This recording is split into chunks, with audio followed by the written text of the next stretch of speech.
Hey everybody, it's pepper harvest time in the garden. This is our beautiful pepper patch, which is like almost as tall as me. We're very proud of our peppers. This is our third year growing peppers, and we are going to pick some of our red hot chili peppers. They're super hot, and we're gonna make some hot sauce with them tonight. We're also gonna harvest some of our ghost peppers, which are turning a really bright, beautiful red color. One. Our last stop is our habanero plant, which has a beautiful orange pepper. As far as hotness goes, they're pretty high up on the Scoville scale, which is a way of measuring the heat that peppers give off. So that's all of our pepper harvest for today. Quite a bit of red hot chili peppers, the habanero, the ghost peppers, and I really think that these are super hot, but Justin doesn't seem to think so. So we're gonna give him a little challenge. He's going to try one and tell us how hot they are. We're gonna pick this one. It's not too big, not too small. Okay. All right, babe. For you.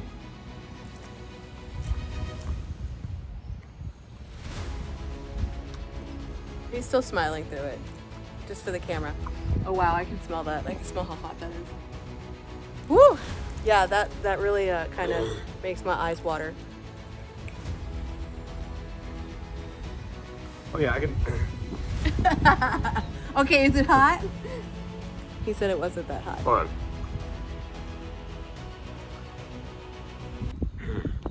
It's pretty hot, but not the hottest.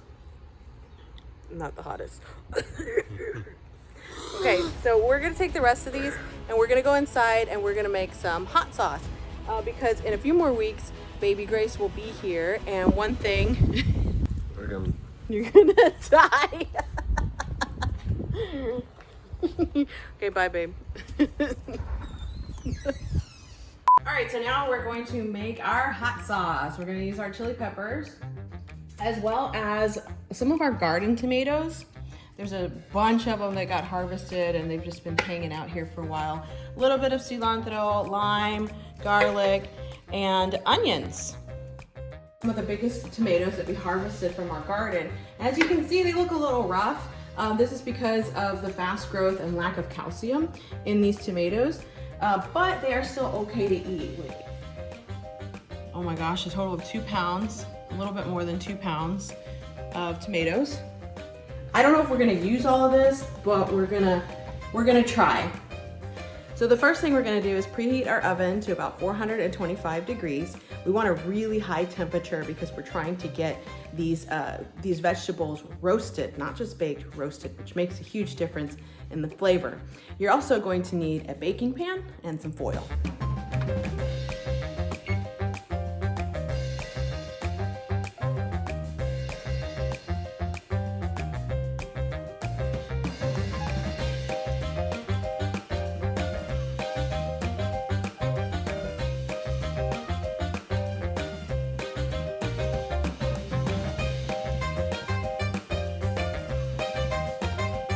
So after chopping up the tomatoes, I decided we should probably reduce the amount of tomato in this salsa. So we are using about 1 pound, 1.7 pounds of tomatoes, which is still a lot. It's gonna make us a lot of salsa. And I actually upped our chili pepper count from 10 originally. I'm going to use a dozen, maybe a little bit more. I'm gonna roast some extra just to give it extra flavor if it needs to have that. Also, our onions were small, so I added 2 onions instead of 1. My recipe is kind of loosely based off of a recipe that my grandma would show me as a kid. She would always just say, oh, all you have to do is boil some tomatoes and boil some chiles and then throw them in a blender. And I love following all of her recipes as much as I can. I try to with tortillas or with homemade Mexican foods.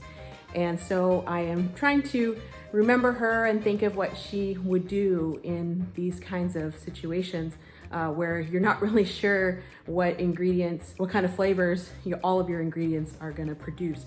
But you do it anyway because it's fun and because it's creative. So let's get these in the oven and get cooking.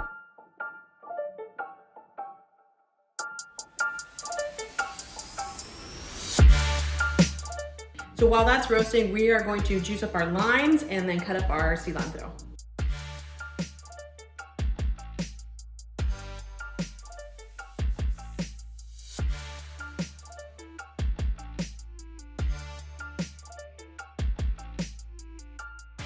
So after leaving these in for about 25 minutes, the hot peppers have actually gotten a little burnt. The onions seem just about right, but the tomatoes still need some more time. So I'm gonna take these off, and because we have some burnt pieces of our chili peppers, I'm gonna cook a few extra and cook those along with the tomatoes for a little bit extra time. Some of these peppers are just beyond saving though. There's, yeah, poor guy. There's no coming back from that.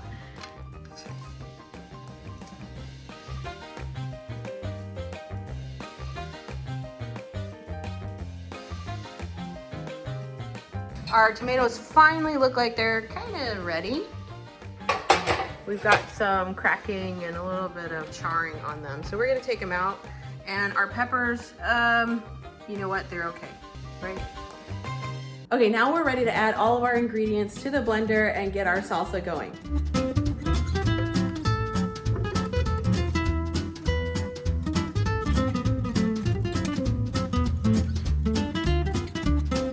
Next, we're gonna add our chili peppers. We're gonna add these individually and kind of slowly because we don't know how hot this is gonna get and we wanna be able to control the heat.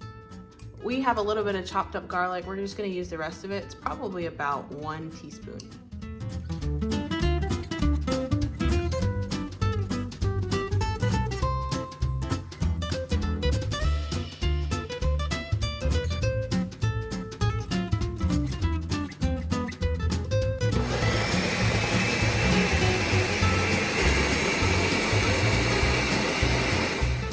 Whew. It smells like it has quite a bit, maybe a little too much cilantro. I think we're gonna add a little bit more spice. We're about to do a taste test.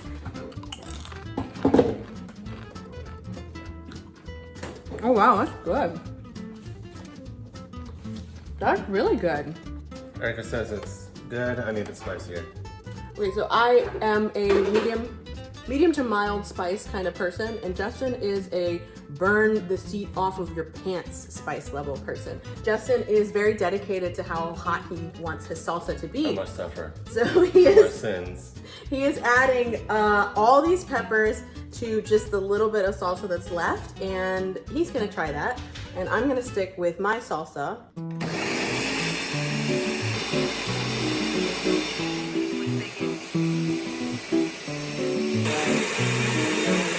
It's finished. Justin's gonna give it a try. This one is the scalding hot salsa variety.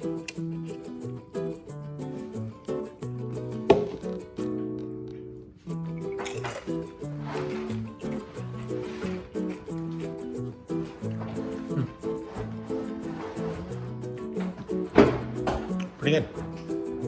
The good old sniff test. It smells pretty hot. I'm going to see just how hot this is. Justin has a very distorted sense of spice.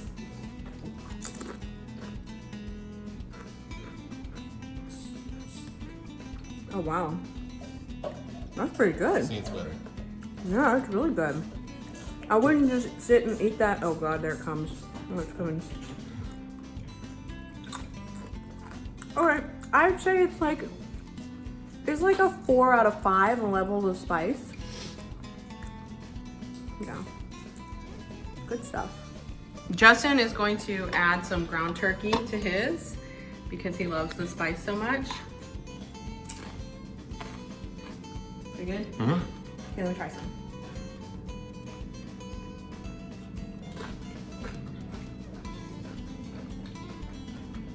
Oh, it's really good. That's pretty good.